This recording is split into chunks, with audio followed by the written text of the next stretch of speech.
Então, Filipenses capítulo 3, os primeiros 11 versículos.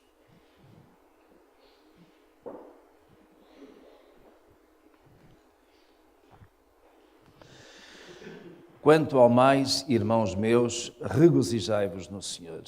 Não me é penoso a mim escrever-vos as mesmas coisas e a vós vos dá segurança. Acautelai-vos dos cães, acautelai-vos dos maus obreiros, acautelai-vos da falsa circuncisão. Porque a circuncisão somos nós, que servimos a Deus em espírito e nos gloriamos em Cristo Jesus e não confiamos na carne. Se bem que eu poderia até confiar na carne. Se algum outro julga poder confiar na carne, ainda mais eu. Circuncidado ao 8º dia, da linhagem de Israel, da tribo de Benjamim, hebreu de hebreus. Quanto à lei, fui fariseu. Quanto ao zelo, persegui a igreja. Quanto à justiça que há na lei, fui irrepreensível. Mas o que para mim era lucro, passei a considerá-lo como perda por amor de Cristo. Sim, na verdade, tenho também como perda todas as coisas, pela excelência do conhecimento de Cristo Jesus, meu Senhor, pelo qual sofri a perda de todas estas coisas e as considero como refúgio, para que possa ganhar a Cristo e seja achado nele, não tendo como minha justiça a que vem da lei, mas a que vem pela fé em Cristo, a saber, a justiça que vem de Deus pela fé, para conhecê-lo e o poder da sua ressurreição e a participação dos seus sofrimentos, conformando-me a ele da sua morte, para ver se, de algum modo, posso chegar à ressurreição dentre os mortos. E temos aqui um texto em que alguns aspectos são fáceis de interpretação, outros requerem um maior cuidado. Os irmãos notem, é interessante, neste primeiro versículo, o apóstolo Paulo está a dizer que aquilo que lhes vai ou que está a transmitir não é nada de novo. Não é? Os irmãos notaram? Não me é penoso a mim escrever-vos as mesmas coisas. Quem é que aqui já estudou ou se lembra de ter estudado a Epístola aos Filipenses?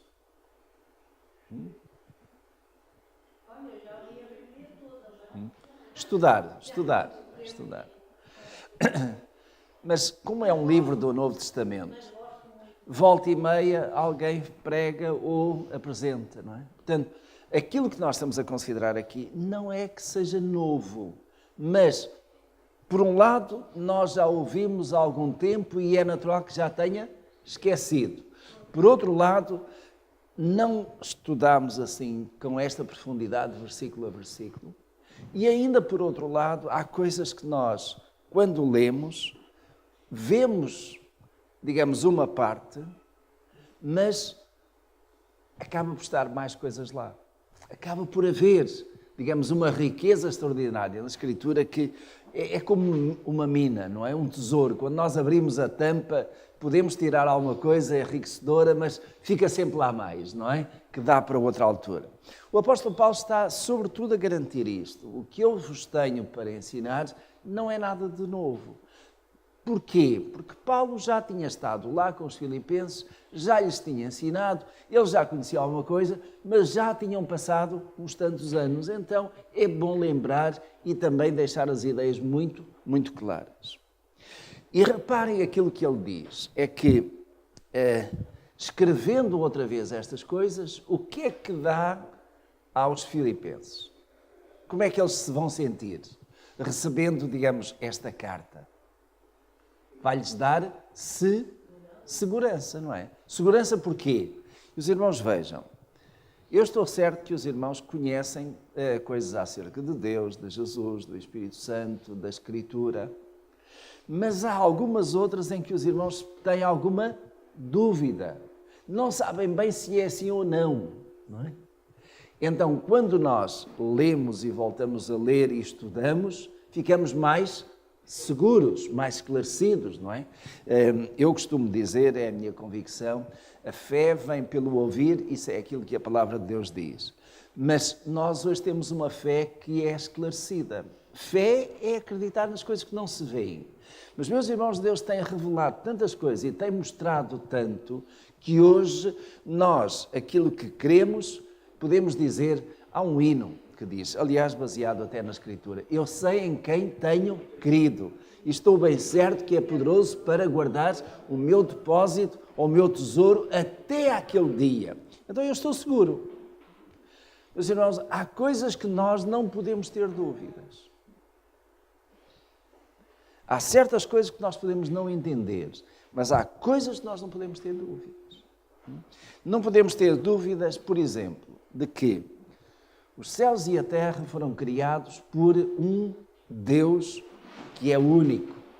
Um Deus que, para além de Criador, existe por si mesmo. Um Deus que, por causa do plano da criação, iria também desdobrar-se em mais dois outros seres. São seres espirituais, são Deus, não é? Cada um deles é Deus, mas há uma unidade aqui, naquilo que nós normalmente apresentamos como sendo a Trindade. Três em um. Não são três deuses, mas é um só Deus em três pessoas. Pai, Filho e Espírito Santo. Queremos também que Jesus Cristo é realmente o Filho de Deus, que veio a este mundo, já existindo, não é? Como Deus, veio, encarnou e os irmãos sabem, não é? Mas não podemos ter dúvidas que Jesus era efetivamente quem? O Filho de Deus. Os irmãos lembram-se quando Jesus perguntou aos discípulos, quem dizem os homens que eu sou? Há uns dizem que tu és Elias, outros que és este profeta ou aquele. E vós quem dizeis que eu sou? E foi Pedro que disse, tu és o Cristo, o Filho do Deus vivo. Não é? Tu és o Cristo, o ungido, o enviado, o Messias, de quem nós estávamos à espera. E és também o Filho do Deus vivo. E é interessante porque quando Jesus responde a Pedro, ele diz-lhe, e eu te digo que tu és Pedro, e sobre esta pedra edificarei a minha igreja. Então a igreja de que nós somos está edificada em base em quê? Em Cristo, ou melhor, na afirmação que Pedro fez, não é? De que Cristo que Jesus é o Cristo e é o Filho do Deus vivo. Então, esta é, podemos dizer, a nossa profissão de fé. Eu creio que Jesus é o Cristo, o Filho do Deus vivo. Nós já sabíamos isto, não já? Mas precisamos de afirmar. Pedro já sabia, não já? Mas Jesus perguntou e ele afirmou. Então, quando nós afirmamos, e daí as tais afirmações de fé, quando nós afirmamos e sabemos aquilo que estamos a afirmar e vivemos por isso, digamos, a nossa segurança é maior. Não é? Paulo escreve aos Romanos dizendo que nada nem ninguém nos fará separar do amor de Cristo, não é? Nem a altura, nem a profundidade, nem qualquer anjo, qualquer criatura, nem sequer a morte nos fará separar. Então, eu sei em quem tenho querido. Digamos, esta é a nossa firmeza. Aquilo que é a preocupação do apóstolo Paulo é assegurar que os crentes em Filipe estavam certos, estavam convictos, não tinham dúvidas, não é? E então vem esta carta, não é? E ele começa, quem está a chegar, Filipenses capítulo 3. Então, eu peguei na última parte do verso 1, mas a primeira parte é, quanto ao mais, irmãos meus, regozijai-vos no Senhor. E este é o tema também da carta, não é? Uma epístola de regozijo, uma epístola de alegria. Porquê? Porque realmente Paulo estava preso e estava feliz da vida por estar preso. Sim ou não? Ou talvez?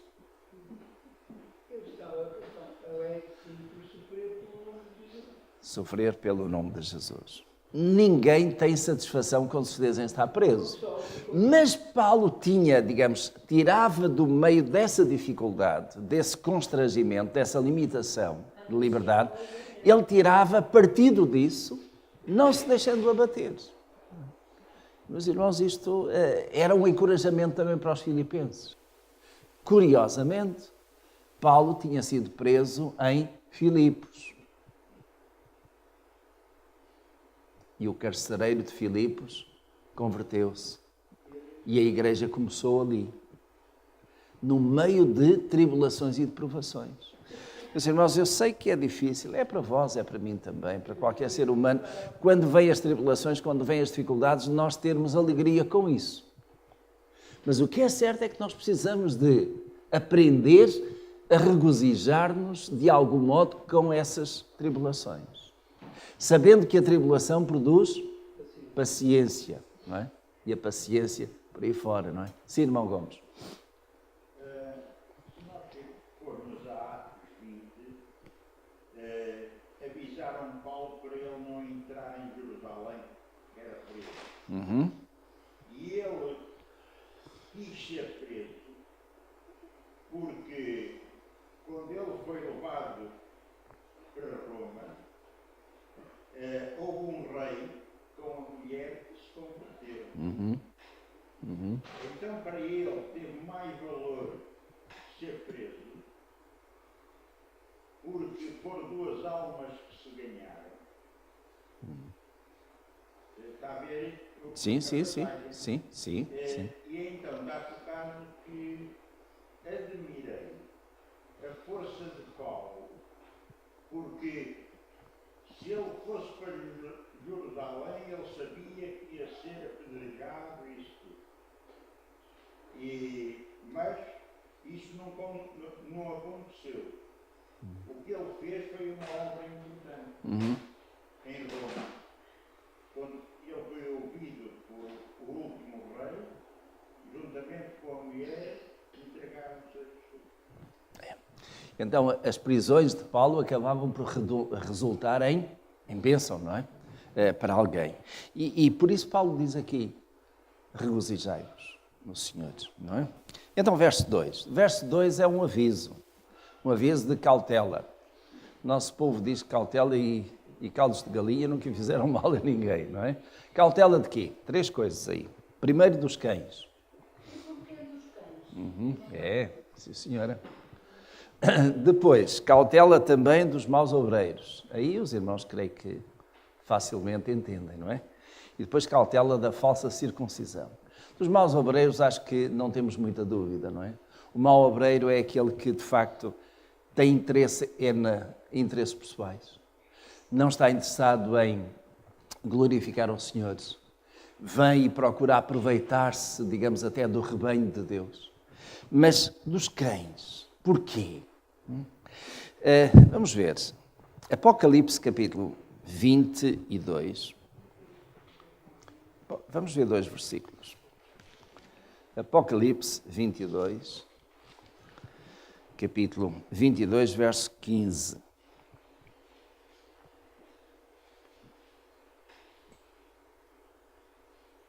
Também fala dos cães. Sim, senhora. Fica de fora os cães. Já encontraram? Vamos ler o verso 14 e diz: Bem-aventurados aqueles que lavam as suas vestes no sangue do Cordeiro, para que tenham direito à árvore da vida e possam entrar na cidade pelas portas. A árvore da vida, os irmãos lembram-se, estava onde inicialmente? No Jardim do Éden. Não foi uma das proibidas a Adão, pois não?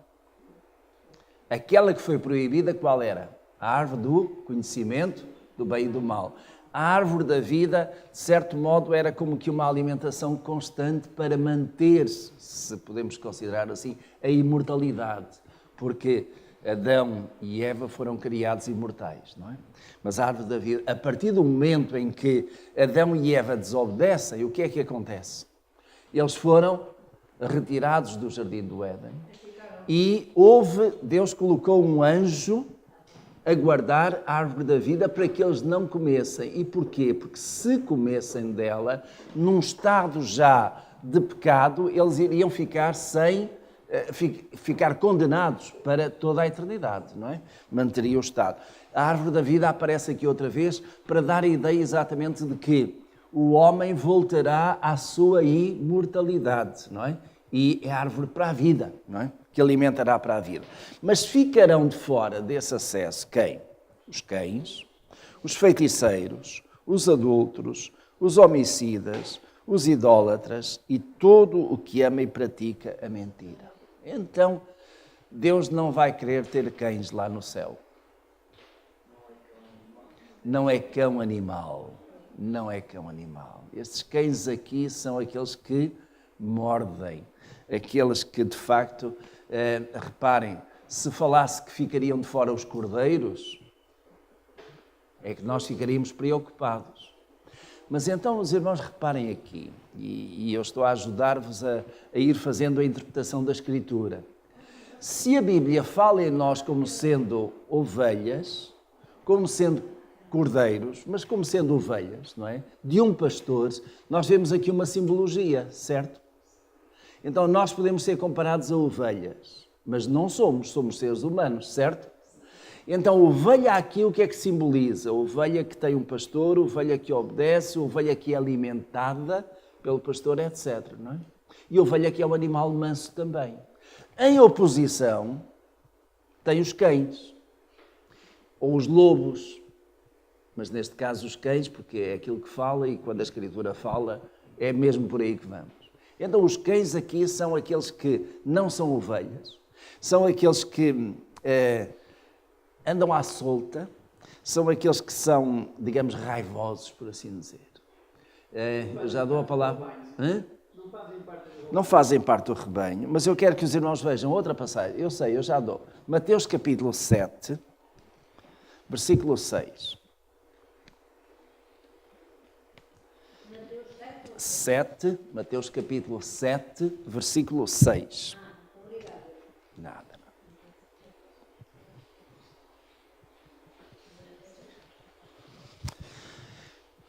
Esta é a palavra de Jesus, o sermão da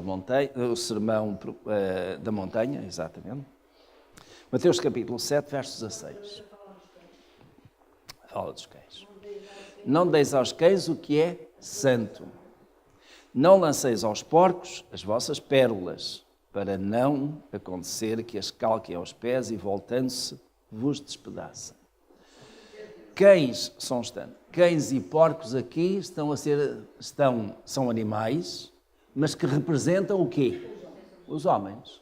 Neste caso, os cães são aqueles que ladram, aqueles que fazem troça, aqueles que estão prontos a abocanhar. Há um aspecto importante. Os porcos aqui são quais? Aqueles que estão no pecado, continuam no pecado, gostam de estar no pecado e de se chafurdar no pecado. Em termos espirituais, são porcos espiritualmente. Não é? Digamos, se os irmãos quiserem, têm as obras da carne, conforme tem Gálatas capítulo 5, não é? Prostituição, lascívia, impureza, feitiçaria, etc, etc, etc. Digamos, são porcos espiritualmente. Então, nós aqui estamos a tomar, tanto nesta passagem do sermão de Jesus, como em Apocalipse, os cães como sendo pessoas que realmente mordem, que fazem troça, que devoram e que estão fora. Na Antiguidade, e este é o contexto que nós encontramos, na Antiguidade os cães não eram normalmente cães domésticos. Os cães eram cães vadios, que andavam na rua, que iam aos lixos, que se alimentavam daquilo que conseguiam apanhar. Não é? Portanto, eram, digamos, quase que cães selvagens, cães vadios. Ora bem, um cão, se os irmãos tiverem um cão, e alguns têm cão de estimação em casa, doméstico, com todos os cuidadinhos, é uma coisa bonita, não é? Mas os cães são ainda assim animais, podem fazer parte até da família, muitas vezes é isso. Mas os cães vadios, os cães lá fora, sujos, que não têm maneiras, que não têm esses hábitos, se os irmãos trouxerem para a vossa casa, vai ser um descalabro, pelo menos durante um tempo até poderem ser ensinados.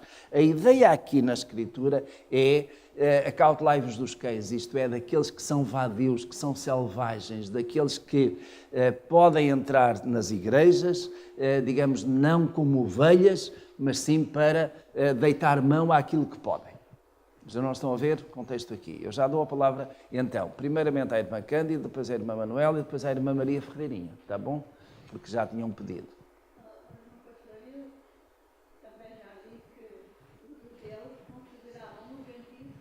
Exatamente. Exatamente. Muito bem. Bom ponto. Irmã Manuela. Não, eu também. Eu só ia dizer que às vezes chega-se a ouvir pessoas dizer cão, como por exemplo quando fazem mal, cão que me mataste. Usam essa expressão. E na bocado eu queria dizer a resposta também ao nosso irmão Gomes, que o apóstolo Paulo teve uma expressão quando ele disse, para mim, o viver é Cristo. Sim, isso já lá vamos, está em Filipenses. Sim. Em relação aos cães, irmã Maria Ferreirinha. Em relação aos cães, essa palavra, para mim, são os ateus.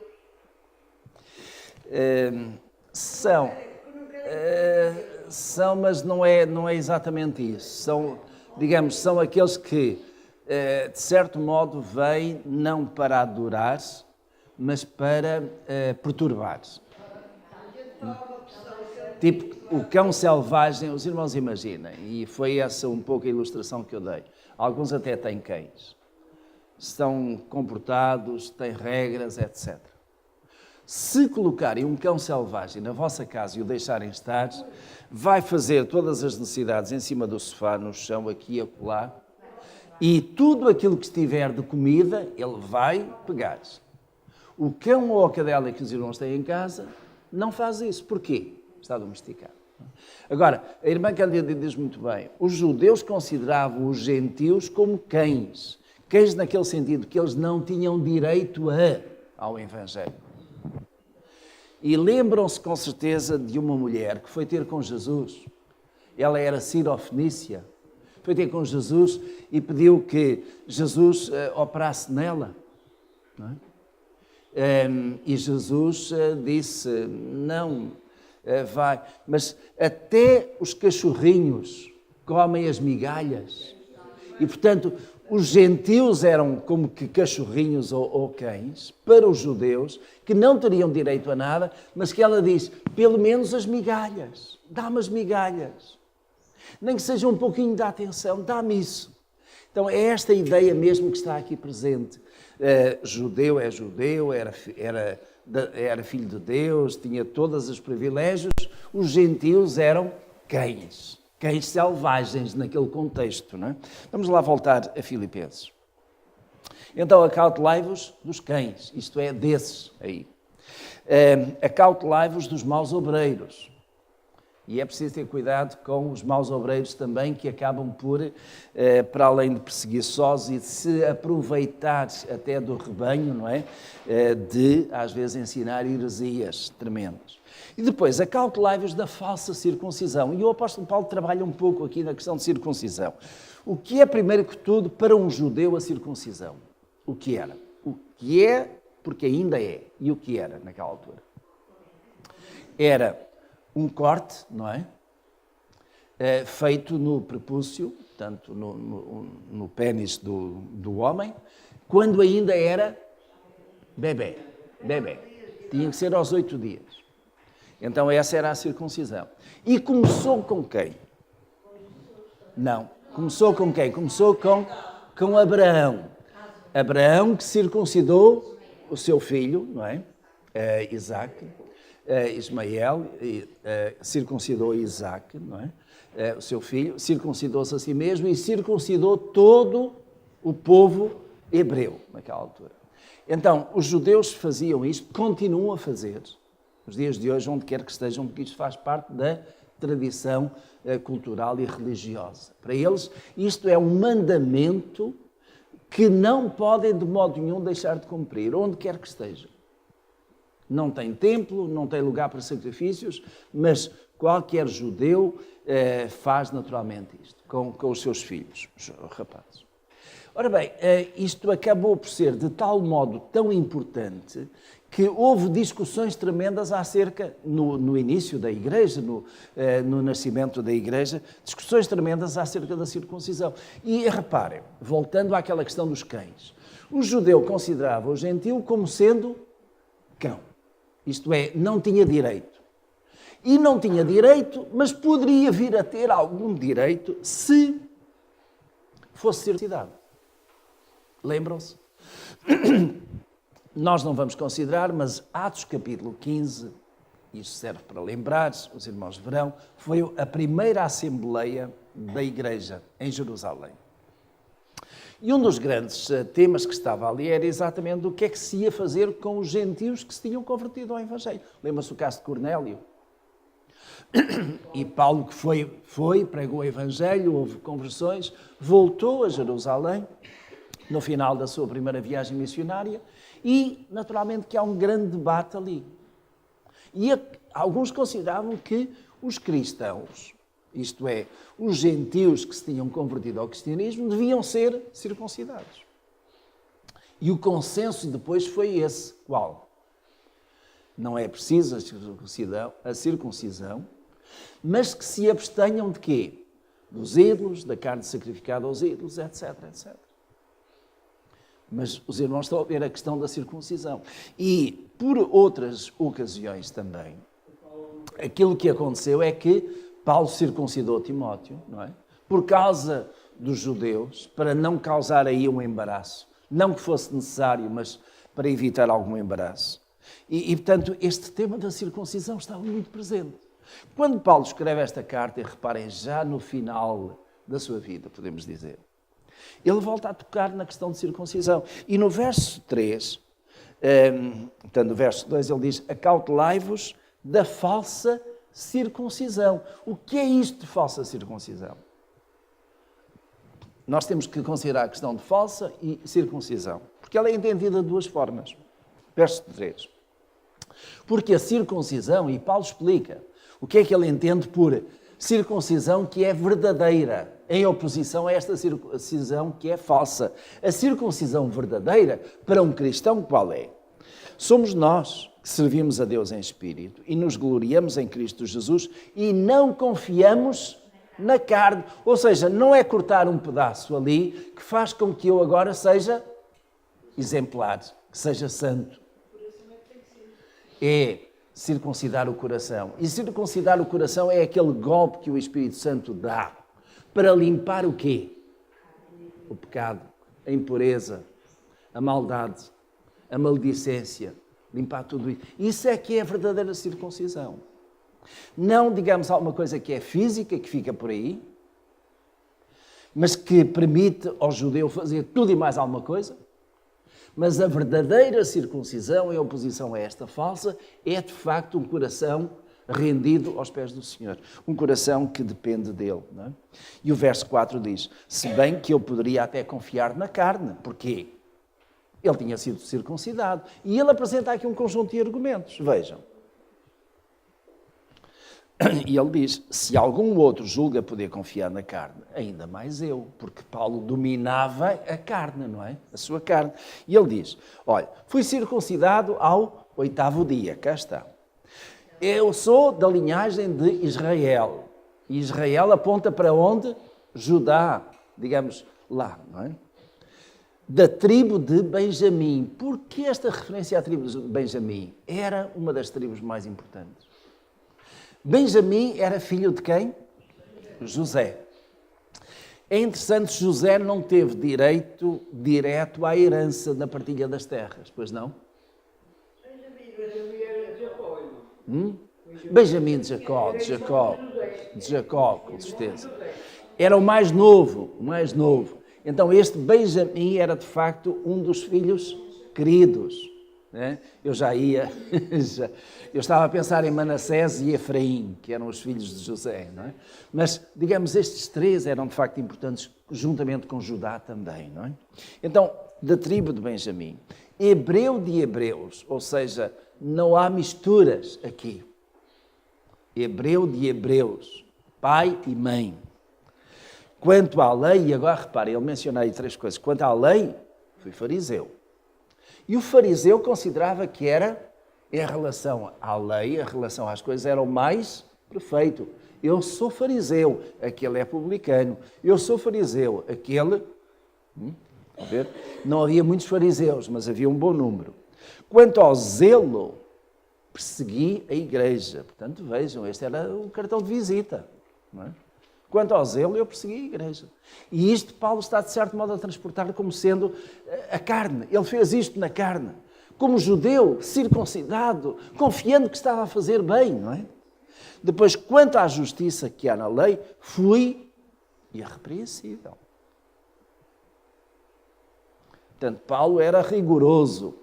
E nós conhecemos o Paulo convertido como rigoroso também. Isso já lhe vinha de trás, não é? E os irmãos notem, é um aspecto interessante, é apenas um parênteses que eu faço aqui, que é isto. Muitas, ou pelo menos algumas importantes características que nós temos antes de nos convertermos, continuam. Se elas são boas, não é? Digamos, a determinação, a capacidade de pensar, de agir, de organizar-se, quando alguém se converte com isso, continua com isso. Precisa, às vezes, é de reorientar ou ajustar e, sobretudo, focar na direção certa, não é? Mas, digamos, quando nós nos convertemos, não deitamos fora. O Espírito do Senhor não diz, olha, agora vou fazer a tábua rasa. Tudo aquilo que era a tua vida não presta. Não. Algumas coisas da nossa vida continuam e são importantes, não é? E o Senhor mantém, mas procura tornar irrepreensível, não é? Agora, verso 7. E agora vejam a questão como Paulo lida com isso. Mas o que para mim era lucro, passei a considerá-lo como perda por amor de Cristo. Eu lembro-me de, há uns bons anos atrás, ter lido uma tradução dizendo até que considera como esterco. Alguns irmãos têm isso? Considera como esterco. Ou seja, o esterco, os irmãos sabem, é aquilo que resulta dos animais, não é?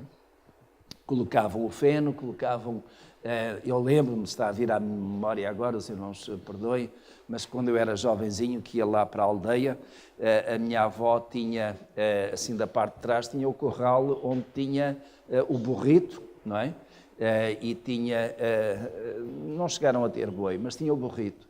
E o burro ficava ali e naturalmente colocavam por baixo uns ramos de urze, porque aquilo, de certo modo, mantinha. Aquilo ia acumulando a sujidade, mas fazia esterco para depois colocar nas covas das couves, não é?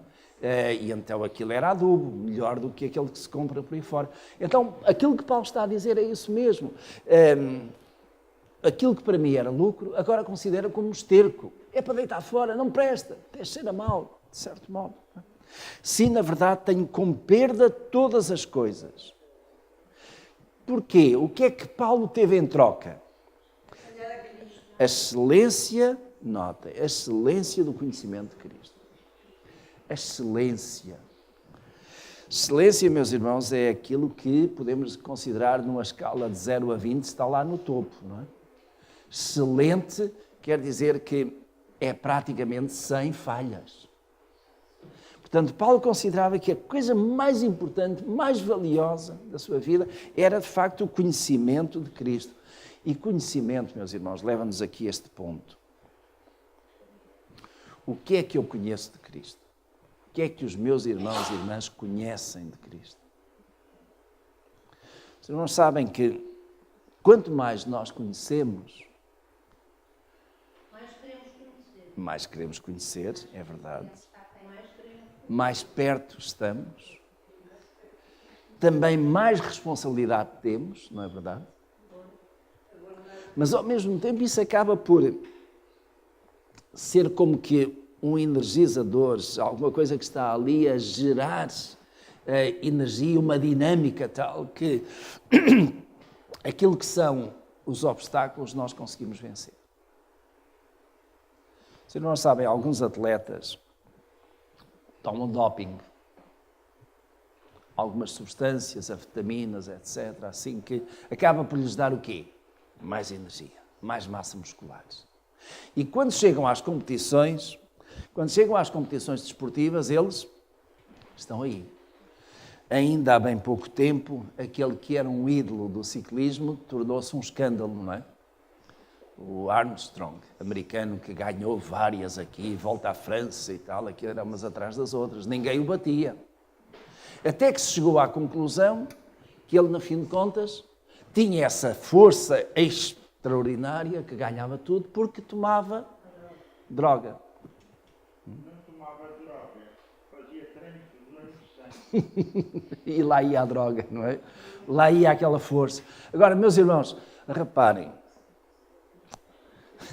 eu não quero escandalizar ninguém, mas a nossa droga é Jesus. Posso dizer isso? A nossa droga é Jesus. É isso que nos dá a força, é isso que nos dá um poder especial. Eu sei que não, por isso é que eu estou a dizer, espero que os irmãos me entendam. Não. Pois não, eu sei. Mas estão a ver que os irmãos ficaram agitados e eu não vejo um que não esteja a rir, a gozar comigo aqui. É a nossa vitamina, bem dito. É a nossa força, é o nosso poder, está aí. É a nossa energia, não é? É a nossa dependência. Sentido. É a nossa fé. É a nossa fé, sem dúvida. Reparem, meus irmãos, e quando nós temos esta fé, que como João diz, a nossa fé vence o mundo, não é? A nossa vitória é isso. Então, podem chover dificuldades, podem vir problemas, meus irmãos, nós, como eu disse há pouco, sabemos em quem temos querido, seguramos, vamos aí. Às vezes somos chicoteados pelos problemas, pelas dificuldades, mas eu fico firme, seguro. Porquê? Porque eu sei que os homens podem me enganar, podem me desiludir, dentro ou fora da igreja, mas há um que não me engana, que não me desilude, e esse é o Senhor Jesus. E quanto mais eu o conheço, mais firme eu estou na sua palavra e nas suas promessas. Os irmãos gostam, com certeza, alguns têm cantado aquele hino, firme nas promessas. Não irei falhar. Firme nas promessas. Sim, mas falhamos porque esquecemos o conhecimento. Falhamos porque olhamos como Pedro olhou para as águas, não é? Se nós tivermos os nossos olhos em Jesus, então nós somos fortes. Aquele que está em nós é maior do que aquele que está no mundo, não é? E quem é que está em nós? É o Senhor, é o Espírito do Senhor que está em nós, não é? É isso que nos dá a força. E esse é um conhecimento que nós temos e que muitos que estão à nossa volta, até que são de família, que lidam connosco, não têm. E porque não conhecem, e este conhecer é conhecer na intimidade, não conhecem o Senhor Jesus, vivem, digamos, no seu mundo com, digamos, as suas experiências, as suas realidades, as suas ambições. Ainda há pouco, com a irmã Rosa e a irmã Aurora, estávamos a falar. A nossa vida é uma passagem. Os irmãos já deram conta. O irmão Mendes está no hospital, foi internado ontem. Os médicos estão à espera que esteja nos últimos dias, porque de facto o estado dele é muito grave. O cancro do baço já fez metástases no cérebro e, portanto, as coisas já estão muito complicadas. Mas a nossa vida é uma passagem, meus irmãos. E quando nós passamos desta vida, os irmãos podem contar, podem fazer uma lista. Eu tenho este dinheiro no banco, tenho esta casa, tenho este automóvel, tenho esta roupa, tenho estas joias. Quando nós vamos para a cova, tudo isso, meus irmãos, fica cá. Paulo diz, é tudo, eu considero isso como esterco, ou seja, é alguma coisa que fica para trás. Isso não significa que nós deitemos fora os nossos bens, não é nada disso. Mas significa que as coisas para nós têm um valor que é passageiro. Aquilo que tem um valor eterno é o nosso conhecimento de Cristo, é a nossa confiança nele, porque, meus irmãos, como Paulo diz, o Senhor Jesus diz, nós temos morada lá no céu. Jesus disse, vou preparar-vos lugares. É lá que está a nossa morada. Meus irmãos, por muito poderosos que sejamos, Belmiro de Azevedo, o Amorim da Corticeira, seja quem for, não levam o dinheiro consigo. Podem ter uma boa vida, bons cuidados de saúde, mas tudo passa. Tudo passa. Tudo passa. Meus irmãos, eu digo isto, eu dou graças a Deus por aquilo que tenho. Pela casa que tenho, pelo carro, por aquilo que tenho. Mas, meus irmãos, eu sei que um dia, quando chegar a minha hora, eu vou e tudo fica para trás. Os irmãos sabem, os faraós do Egito, quando eram enterrados com toda a sua riqueza. Porque eles consideraram, e até com os criados, não é? E com as mulheres, porque eles consideravam que iam precisar de tudo isso para... Paulo considera isso esterco, não vale nada. Graças a Deus, meus irmãos, por aquilo que temos, e Deus nos dê sabedoria para, digamos, cuidar disso, mas com esta perspectiva também. Tudo é uma passagem. Então vou só terminar aqui, porque a hora acabou.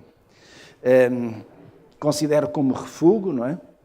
Verso 9, e seja achado nele, não tendo como minha justiça a que vem da lei, mas a que vem pela fé em Cristo, a saber, a justiça que vem de Deus pela fé. Para conhecê-lo, e eu sobre isto voltarei no próximo domingo, para conhecê-lo e o poder da ressurreição e a participação dos seus sofrimentos, conformando-me a ele da sua morte, para ver se de algum modo posso chegar à ressurreição dentre os mortos. E, meus irmãos, eu gostaria que pensassem nisto. Então, Paulo, com toda a sua fé, está a ver se ainda vai conseguir chegar à ressurreição dos mortos. No versículo 10, ele diz que eu seja participante dos sofrimentos de Cristo. Como é que nós somos participantes do sofrimento de Cristo? Próximo domingo vai ser bom. Aí estaremos, se Deus quiser. Tá bom, meus irmãos?